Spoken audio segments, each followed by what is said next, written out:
Genesis chapter 1. The beginning. In the beginning God created the heavens and the earth. Now the earth was formless and empty, darkness was over the surface of the deep, and the Spirit of God was hovering over the waters. And God said, "Let there be light," and there was light. God saw that the light was good, and he separated the light from the darkness. God called the light day, and the darkness he called night.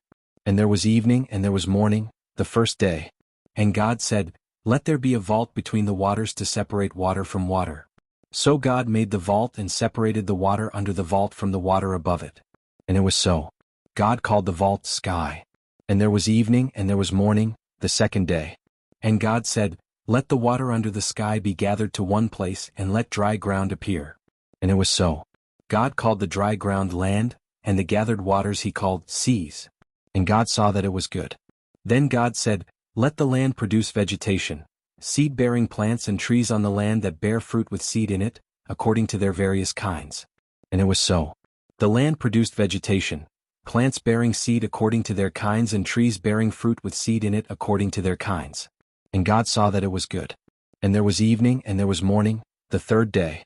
And God said, "Let there be lights in the vault of the sky to separate the day from the night, and let them serve as signs to mark sacred times and days and years, and let them be lights in the vault of the sky to give light on the earth."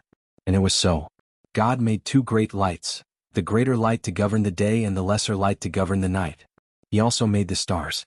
God set them in the vault of the sky to give light on the earth, to govern the day and the night, and to separate light from darkness. And God saw that it was good. And there was evening and there was morning, the fourth day. And God said, "Let the water teem with living creatures, and let birds fly above the earth across the vault of the sky."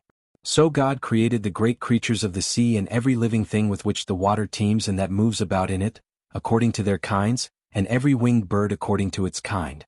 And God saw that it was good. God blessed them and said, "Be fruitful and increase in number and fill the water in the seas, and let the birds increase on the earth." And there was evening and there was morning, the fifth day. And God said, "Let the land produce living creatures according to their kinds, the livestock, the creatures that move along the ground, and the wild animals each according to its kind." And it was so. God made the wild animals according to their kinds, the livestock according to their kinds, and all the creatures that move along the ground according to their kinds. And God saw that it was good. Then God said, "Let us make mankind in our image and our likeness, so that they may rule over the fish in the sea and the birds in the sky, over the livestock and all the wild animals, and over all the creatures that move along the ground." So God created mankind in his own image. In the image of God he created them. Male and female he created them. God blessed them and said to them, "Be fruitful and increase in number, fill the earth and subdue it. Rule over the fish in the sea and the birds in the sky and over every living creature that moves on the ground." Then God said, "I give you every seed-bearing plant on the face of the whole earth and every tree that has fruit with seed in it. They will be yours for food.